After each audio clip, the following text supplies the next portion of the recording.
मान्य सदस्यहरू, अब हामी स्वर्गीय सुभाष चन्द्र नेम्बाङको आत्माको चिर शान्तिको लागि उठेर 1 मिनेट मौन धारण गरौँ।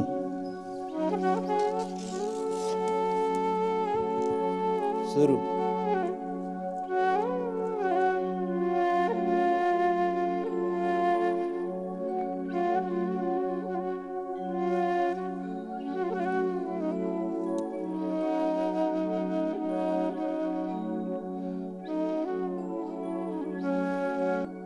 मान्य सदस्यहरू, अब म संविधान सभा अध्यक्ष, पूर्व सभामुख एवं प्रतिनिधि सभा सदस्य सुभाष चन्द्र नेम्बाङको निधन भएकोमा निम्नलिखित शोक प्रस्ताव प्रस्तुत गर्दछु।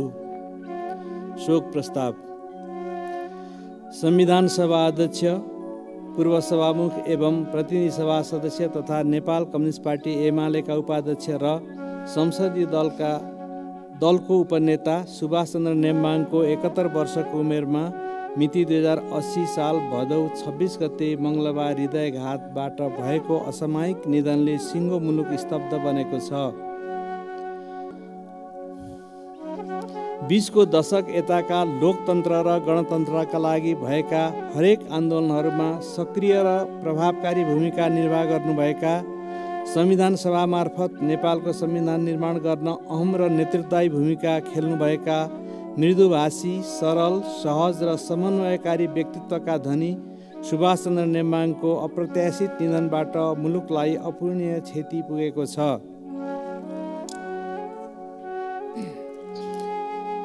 स्वर्गीय नेम्बाङ विक्रम सम्वत 2048 र 2052 सालमा नेपाल कम्युनिस्ट पार्टी एमालेको तर्फबाट राष्ट्रिय सभा सदस्यमा र विक्रम सम्वत 2056 सालको प्रतिनिधि सभा सदस्य, विक्रम सम्वत 2063 सालको पुनर्स्थापित प्रतिनिधि सभा र व्यवस्थापिका संसद सदस्य, विक्रम सम्वत 2064 र 2070 सालको संविधान सभा सदस्य निर्वाचित एवं विक्रम सम्वत 2074 र विक्रम सम्वत 2079 सालको प्रतिनिधि सभा सदस्य निर्वाचनमा नेपाल कम्युनिस्ट पार्टी एमालेको तर्फबाट इलाम जिल्ला क्षेत्र नम्बर 2 बाट निर्वाचित सदस्य हुनुहुन्थ्यो। उहाँले विक्रम सम्वत 2064 र 2070 सालमा संविधान सभा अध्यक्ष र पुनर्स्थापित प्रतिनिधि सभा व्यवस्थापिका संसद र प्रतिनिधि सभा अवधिभरको व्यवस्थापिका संसदको सभामुखमा 4 पटक निर्वाचित भई निर्णायक र प्रेरक भूमिका निर्वाह गर्नुभएको थियो। पूर्व कानुन, न्याय तथा संसदीय व्यवस्था र सामान्य प्रशासन मन्त्री हुनुभएका दिवंगत नेम्बाङ विक्रम सम्वत 2056 सालमा सार्वजनिक लेखा समितिको सभापति समेत हुनुभएको थियो। नेपालको वर्तमान संसद र संसदीय राजनीतिमा समन्वयकारी भूमिका खेल्ने कार्यमा उहाँको महत्त्वपूर्ण भूमिका रहेको थियो। उहाँको देहावसानको यस दुःखद घडीमा प्रतिनिधि सभाको यो बैठक सुभाष चन्द्र नेम्बाङको निधनप्रति गहिरो शोक प्रकट गर्दै श्रद्धाञ्जली अर्पण गर्दछ र शोक सन्तप्त परिवारप्रति समवेदना प्रकट गर्दछ। उक्त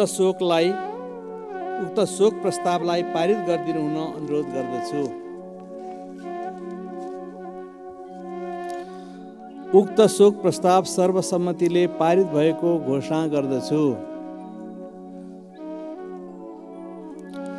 मान्य सदस्यहरू, अब हामी स्वर्गीय सुभाष चन्द्र नेम्बाङको आत्माको चिर शान्तिको लागि उठेर 1 मिनेट मौन धारण गरौँ।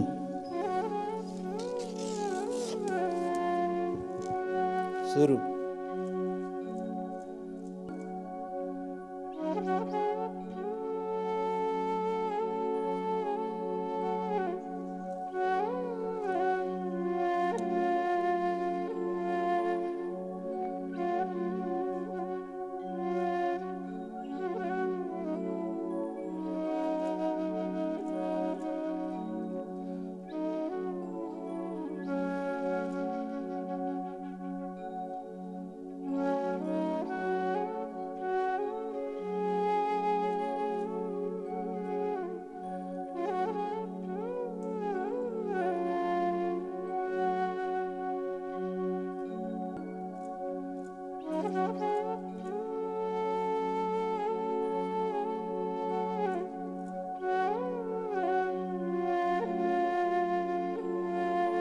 धन्यवाद। अन्य सदस्यहरू सम्माननीय प्रधानमन्त्री श्री पुष्पकमल दाहाल प्रचण्डले मित्र राष्ट्र अमेरिका र चीनमा हुन लागेको आफ्नो भ्रमण सम्बन्धमा र मिति 2080 भदौ 21 गतेको बैठकमा सरकारको तर्फबाट सदनलाई जानकारी गराउन भएको निर्देशका सम्बन्धमा सभालाई जानकारी गराउन समय माग गर्नुभएको छ। म उहाँलाई समय दिन्छु।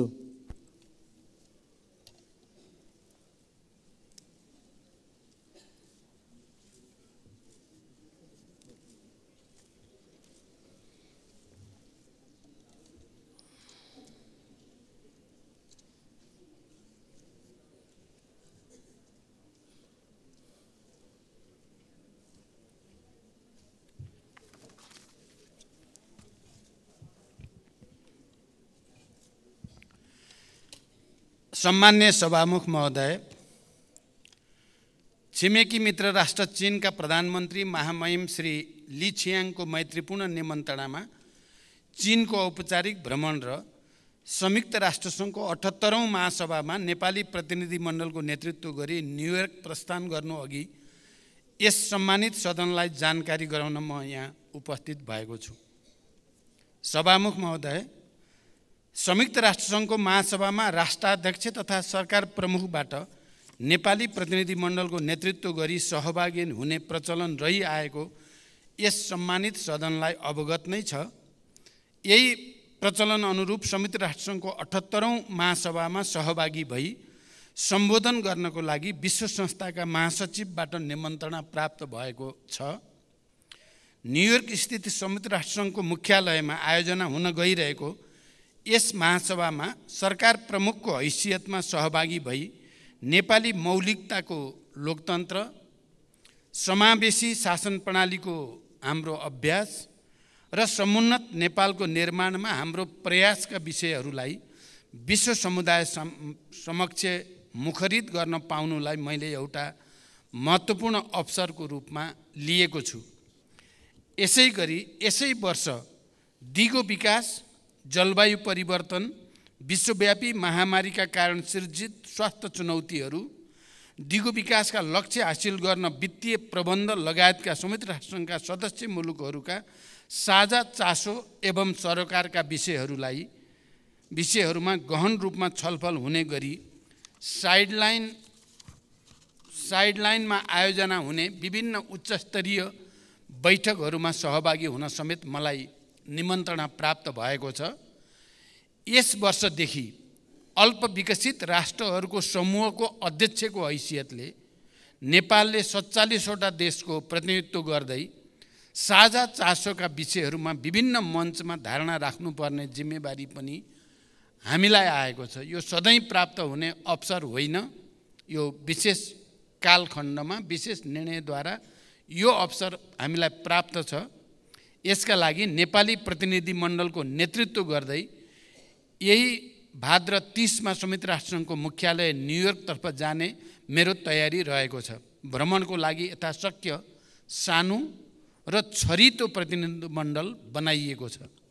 सभामुख महोदय, यस वर्ष 18 देखि 26 सेप्टेम्बरसम्म चल्ने संयुक्त राष्ट्रसङ्घको यस 78औं महासभाको उच्चस्तरीय सत्रमा हुने जेनरल डिबेटको विषय rebuilding trust and reuniting global solidarity, accelerating action on the 2030 agenda and its sustainable development goals toward peace, prosperity, progress and sustainability for all भन्ने रहेको छ र असोज 4, 2080 तदनुसार 21 सेप्टेम्बर 2023मा महासभालाई नेपालको तर्फबाट मैले सम्बोधन गर्ने गरी कार्यक्रम तय भएको छ। सो अवसरमा नेपालले हासिल गरेका राजनैतिक उपलब्धिहरूबारे अवगत गराउने, शान्ति प्रक्रियालाई तार्किक निष्कर्षमा पुर्याउन नेपालले गरिरहेको प्रयासमा अन्तर्राष्ट्रिय समुदायको सद्भाव खोज्ने, अति कम विकसित मुलुकबाट दिगो र स्थायी रूपमा स्तरोन्नति हुन आइपरेका चुनौतीहरूबारे विश्व समुदायको ध्यानाकर्षण गर्ने, अल्पविकसित देशहरूको समूहको अध्यक्षको हैसियतले यो समूहका सदस्य राष्ट्रहरूले झेल्दै आएका विशिष्ट चुनौतीहरूबारे आवाज उठाउने, जलवायु परिवर्तनबाट नेपाल जस्तो पर्वतीय देशमा परेको गहिरो र दूरगामी प्रभावहरू लगायतका नेपालका लागि चासोका विषय र प्राथमिकताहरूप्रति विश्व समुदायको ध्यानाकर्षण गराउने तयारी रहेको छ। सम्माननीय सभामुख महोदय, संयुक्त राष्ट्रसङ्घको 78औं महासभाको उच्चस्तरीय सत्रलाई सम्बोधन पश्चात असोज 5 गते छिमेकी मुलुक जनवादी गणतन्त्र चीनको औपचारिक भ्रमणका लागि हाङजाओ जाने कार्यक्रम तय भएको छ।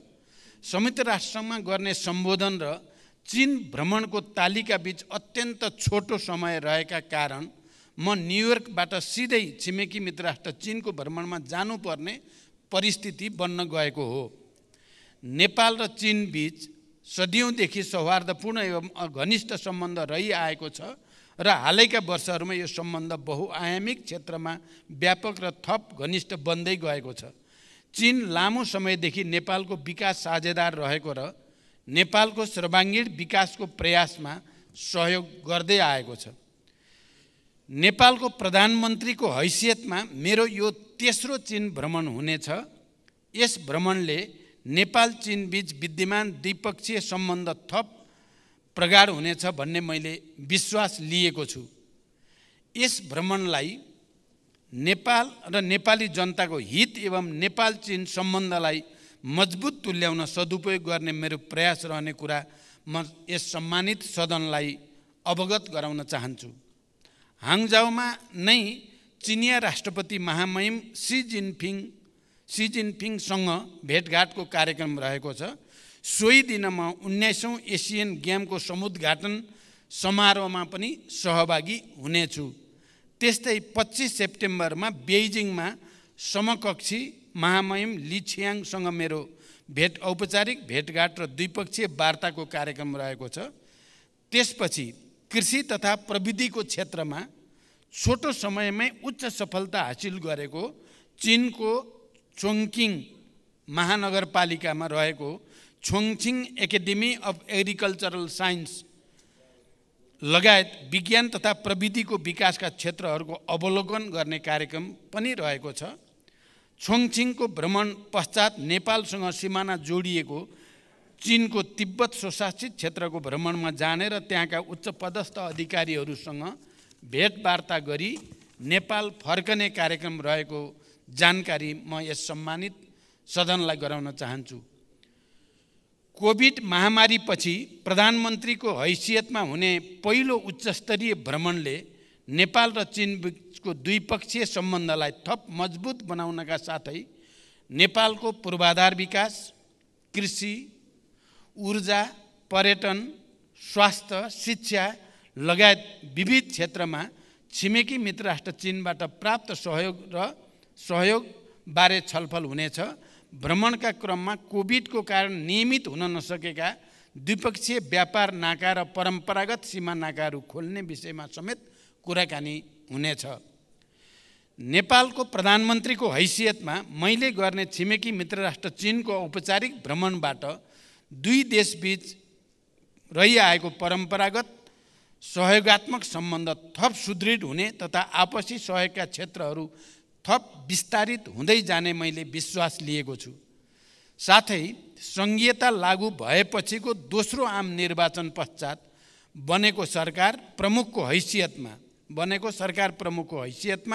संयुक्त राष्ट्रसङ्घको महासभालाई सम्बोधन गर्ने र नेपालको चासोका विषयमा अन्तर्राष्ट्रिय समुदाय समक्ष राख्ने एवं शान्ति, दिगो विकास, जलवायु परिवर्तन जस्ता क्षेत्रमा अन्तर्राष्ट्रिय सहयोग र सद्भाव हासिल गर्न सहयोगी हुने विश्वास मैले लिएको छु। सभामुख महोदय, सम्माननीय सभामुखबाट यसै सदनमा रुलिङ भएका र अन्य केही समसामयिक विषयमा पनि प्रश्न पार्ने अनुमति चाहन्छु। अवैध सुन तस्करीको सम्बन्धमा सिआइबीले अनुसन्धान पुरा गरी प्रतिवेदन बुझाइसकेको छ। यसअघि भएको सहमति अनुसार उच्चस्तरीय छानबिन आयोग बनाउने प्रक्रिया अगाडि बढेको समेत यस सम्मानित सदनलाई जानकारी गराउन चाहन्छु। यसैगरी नेपाली कांग्रेसका नेता महेन्द्र यादवमाथि भएको साङ्घातिक खुकुरी प्रहारलाई सरकारले गम्भीर रूपमा लिएको छ। आक्रमणकारीलाई प्रचलित कानुन बमोजिम कारबाही प्रक्रिया अगाडि बढेको जानकारी गराउन चाहन्छु। यस प्रकारका आक्रमणका घटना दोहोरिन नदिन र शान्ति सुव्यवस्था मिलाउन सरकार दृढ र प्रतिबद्ध रहेको जानकारी गराउन चाहन्छु। कान्ति बाल अस्पतालमा मिति 80 भदौ 18 गते बेलुकी उपचारका लागि भर्ना भएकी मकवानपुर स्थायी ठेगाना भई हाल काठमाडौँ महानगरपालिकाको बाफल बस्ने 5 वर्षीय बालिका रेजिसा गोपालीको आकस्मिकमा उपचारका क्रममा मृत्यु भएको सम्बन्धमा निम्न तथ्य यस सम्मानित सदन समक्ष राख्न चाहन्छु। घटना सार्वजनिक भए लगत्तै कान्ति बाल अस्पतालबाट 5 दिनको समयावधि प्रदान गरी 3 सदस्यीय छानबिन समिति गठन गरिएकोमा समितिले आफ्नो प्रतिवेदन बुझाइसकेको छ। प्रतिवेदनले अस्पतालको आकस्मिक कक्षमा खटिएका जनशक्तिकै भरमा पनि विषयवस्तुप्रति जुन तहको संवेदनशीलता प्रदर्शन हुनु पर्थ्यो त्यो गर्न नसकिएको तीतो यथार्थले हामीलाई सधैँ झकझक्याउने उल्लेख गर्दै अस्पतालले विगतदेखि महसुस गरेका तर तत्काल सुधारका बाटोहरूलाई कार्यान्वयन गर्न नसकेका विभिन्न व्यवस्थापकीय कमजोरी नै उपरोक्त प्रकृतिका घटनाका लागि जिम्मेवार रहेको निष्कर्ष पेश गरेको छ। यसका साथै प्रतिवेदनले अस्पतालले आफ्नो तहबाट गर्न सकिने सुधारको थालनी तत्समयबाट गरिसकेको छ भने अझै गर्नुपर्ने सुधारका निम्ति आफ्नो पहल कदमीले मात्र सम्पादन हुन नसक्ने कार्यका लागि तालुक निकायको समेत सहयोगको अपेक्षा गरेको भन्ने उल्लेख गरिएको छ। प्रतिवेदनमा सरकारका तर्फबाट यस्ता घटनामा दोषी पाइए कारबाहीको दायरामा ल्याइने तथा आगामी दिनमा यस्ता घटना दोहोरिन नदिन थप कदम चालिने विश्वास समेत म यस सम्मानित सदन समक्ष दिलाउन चाहन्छु। धन्यवाद। अभिवादन।